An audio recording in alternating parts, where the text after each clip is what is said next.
Podéis descargaros este ejercicio, el número 1, para ir siguiendo las explicaciones. Vamos a empezar con la pestaña de inicio. Sé que conocéis el portapapeles. Cortad, control X, que lo que hace es desaparece de un sitio para ponerse en otro. Por ejemplo, este 10, yo lo corto y directamente voy aquí, le digo pegar. Eso sería cortar. Aquí tenemos deshacer. Tened en cuenta que cortar ya no es como antes. Antes lo que tenías que hacer era cortar, desaparecía y entonces pegabas, cortaba y desaparecía. Ahora, para evitar problemas de pérdida de información, que antes ocurría mucho, corto, pego, corto y de repente tenía que contestar un mail y entonces cuando iba a pegar la información había desaparecido y entonces perdíamos muchísimo tiempo. Ahora solo va a desaparecer cuando cortas en el momento en que pegas, si no, la información se mantiene. Tenéis el copiar, que es control C. Por cierto, si alguna vez queréis saber alguno de los comandos, veis que en cuanto me pongo encima de copiar, este ya me lo dice aquí. Copiar es control más C. Lo digo porque habrá muchísimas veces que estéis haciendo un montón de cosas repetitivas y es bueno no que os los aprendáis todo, como veremos luego en los pasos rápidos, pero sí aquellos que más utilizáis. Luego tenemos el copiar formato, que lo que hace es trasladar el formato de uno a otro. Luego os explicaré los trucos de Excel, un pequeño truco para esto. Y luego tenemos pegar. Veis que aquí pegar está deshabilitado porque aún no hemos copiado. En el momento en que copiamos, automáticamente nos da el pegar.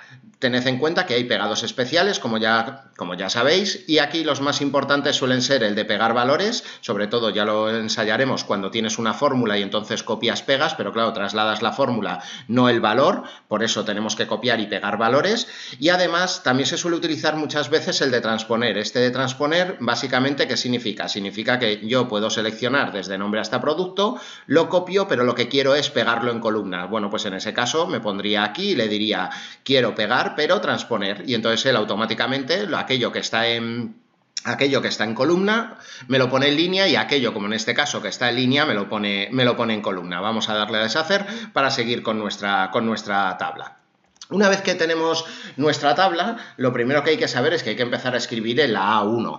En la A1 es una celda que tiene los mismos sentimientos que el resto y hay muchísima gente que obvia y que lo que hace es dejar una línea en blanco, que suele ser la 1, y una columna, la A, también en blanco. Para empezar la tabla, normalmente aquí, más en el medio de la pantalla del ordenador. Sin embargo, nosotros sabemos, y sobre todo en Excel avanzado, que Excel está hecho para crecer hacia la derecha y hacia abajo. No me dejéis espacios en blanco, sino luego nos va a dar muchos problemas dentro de las tablas dinámicas.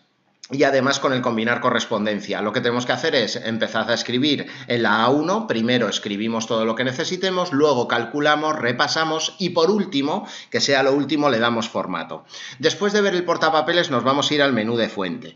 El menú de fuente, muy conocido, tenemos aquí lo primero es la letra, aquí me aparece Calibri, que es la que sale por defecto, que para mí es la mejor. ¿Por qué? Porque así no la tengo que cambiar. Es verdad que habrá muchas veces donde alguien nos diga, no, nuestra imagen corporativa dice que la letra tiene que ser Arial. En ese caso lo que vamos a hacer es, antes de escribir absolutamente nada, cambiaremos la letra. ¿Cómo? Seleccionamos toda la hoja, nos vamos a la letra y la cambiamos. ¿Por qué no cambiarlo una vez que está escrito? Fijaos, si yo de repente elijo, imaginaos, Algerian, ¿qué es lo que va a pasar? Obviamente, nombre, unidades, precio total o descuento nos va a poner los mismos caracteres y la misma palabra. Sin embargo, el tamaño de los caracteres no es el mismo y por tanto ahora tendría que estar autoajustando de nuevo todas las columnas. Ya sé que no es difícil porque para autoajustar toda la columna lo que haremos será seleccionamos toda la hoja, nos vamos entre columna y columna, entre la A y la B, le damos doble clic y automáticamente lo que hace es ajustarse al máximo del tamaño que haya en cada una de las celdas de cada una de las columnas. Vamos a darle a deshacer para no estar perdiendo el tiempo, que es lo mejor. Lo mejor sería que cuando llegáramos a Excel, que lo veremos en la parte de personalización, es que cuando entremos directamente nos aparezca la letra que nosotros queremos utilizar. Al mismo tiempo que ahora mismo yo voy a dejar Calibri, que es la que sale por defecto y por tanto la que más me gusta, al lado está el tamaño. En este el tamaño va de 9 a 11, menos de 9 no tiene ningún sentido. Si de repente veis que tenéis muchísimos datos y lo que quieres es verlos un poco más pequeños, lo que tenéis que hacer es jugar con el zoom, de tal manera que lo podemos hacer mucho más pequeño para ver dónde empieza y dónde termina la información, y si lo queremos ver más grande, entonces lo que vamos a hacer es jugar con el zoom. En este caso lo vamos a dejar al 130% para que se vea mejor. Muchísimo mejor que estar cambiando la letra. Yo normalmente nunca cambio absolutamente nada en cuanto al tamaño. Después tenéis dos AES. Esta lo que hace es disminuir el tamaño, aumentar, y este lo que hace es disminuir. que está muy bien, pero como no vamos a cambiar el tamaño, no las vamos a tocar. Y después tenemos los tres iconos rápidos de formato: negrita, cursiva y subrayado. Control N, Control K, Control S. Si os dais cuenta, en cuanto me pongo encima de negrita, igual que en copiar, te lo dice Excel, negrita, Control más N. De tal forma que si muchísimas veces utilizamos esto, nos podremos acostumbrar a los controles rápidos. Pues Control N sabemos que es negrita. En el caso de Excel, de negrita, cursiva y subrayado, en Excel existe la negrita. La cursiva está bien si de repente aquí le ponemos un asterisco con datos actualizados a 1 de enero. Entonces sí, llamas mi atención, ¿no?, sobre una información que me sirve para analizar y conocer bien los datos que estoy tratando. Si no, en principio Excel no está hecho para decorar, para eso ya tenemos PowerPoint, no tenemos Word. Igual que la parte del subrayado. El subrayado es horrible, sobre todo si le ponemos bordes, y eso que además tenéis el subrayado y el subrayado doble. ¿Vale? En este caso, una vez que nosotros tenemos todos los datos, lo primero que vamos a hacer es el encabezado. Lo normal, que casi todo el mundo hace, es vamos a ponerlo en negrita. Bien, le vamos a dar aquí para que se note más. Y luego tenemos los colores, tanto el relleno como, ¿vale?, lo que sería el color de la letra. En este caso tenemos que cumplir con tres cosas. Primero, tiene que haber contraste, porque tú pones el fondo negro con la letra en negro y entonces no se ve. Además, tenemos que tener la imagen corporativa de la empresa. ¿Para qué? Para que luego, cuando traslademos nuestra tabla, la copiemos y la peguemos en Word o en PowerPoint, no tengamos que estar cambiando el formato y quede bien. En el caso de que no sepáis qué color ponerle un relleno gris claro, porque pega absolutamente con todo y es muy elegante.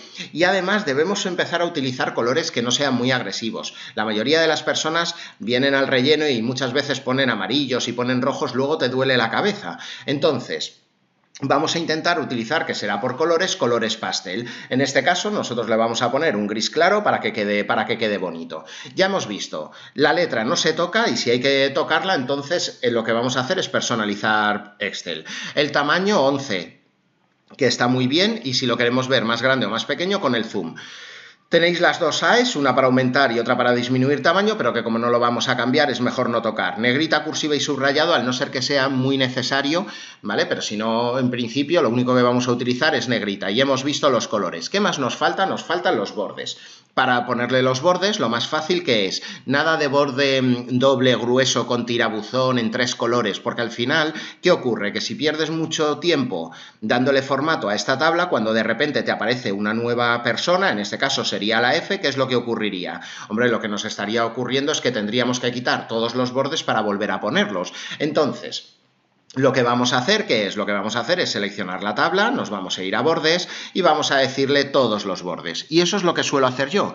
Directamente, empezando en la A1, con todos los datos, primero los repaso, que esté todo bien, y lo que hago es selecciono la tabla, le pongo todos los bordes y decoro la parte del encabezado para que quede bonito, sin perder el tiempo. Después viene el menú de alineación. Este es súper sencillo, no tocar.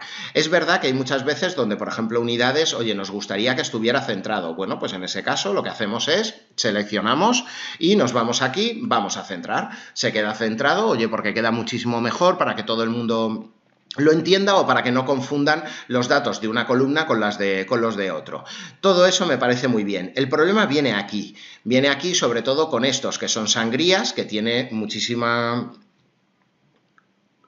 sentido que las sangrías estén en Word y en PowerPoint, pero no en Excel. Están ahí, ¿por qué? Porque como inicio, insertar, diseño de página, revisar vistas son comunes a todos los programas de Microsoft, por eso nos aparecen ahí. Pero es muy raro tener que escribir o utilizar una sangría dentro de Excel. En todo caso, a lo mejor en un cuadro de texto, pero para eso podéis utilizar el tabulador. Y luego hay una tecla o un comando que es el de combinar y centrar. Este de combinar y centrar sirve para que varias celdas se conviertan en una. Se pueden combinar y centrar todo lo que queráis, pero hay que tener muchísimo cuidado, y antes de combinar y centrar tenéis que pensar por qué y para qué. Normalmente suele ser por el bien del formato, lo cual me parece muy bien, pero igual que hemos visto antes, el formato al final del todo, cuando ya estén las cosas bien. No antes, ¿por qué? Porque si no te va a dar un montón de problemas. ¿Qué problemas te va a dar combinar y centrar? Fijaos, yo selecciono todas estas, le llego y le digo combinar y centrar y lo convierto en una. Es verdad que ahora yo aquí podría ponerle un título, pero También es verdad que luego cada vez que intento copiar y pegar no coincide el área seleccionada y entonces no lo puedes pegar. Hay muchísimas veces las tablas dinámicas ya no funcionan, el combinar correspondencia no funciona. Quieres hacer un sumatorio, vienes aquí y vas a sumar y Excel se vuelve loco. ¿Por qué? Porque llega aquí arriba y no sabe qué es lo que tiene que sumar.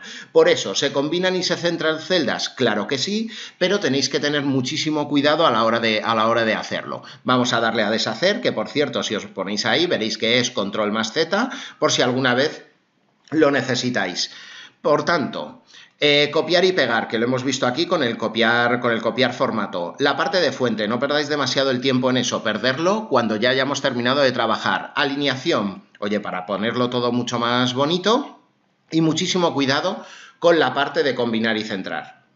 Si todo eso lo hacemos bien, entonces, cuando el Excel básico funciona, el Excel avanzado funciona muchísimo. Si al Excel básico o a Excel lo maltratamos, entonces luego tendremos muchísimos problemas a la hora de cruzar tablas, a la hora de hacer tablas dinámicas, a la hora de poder analizar. Gracias.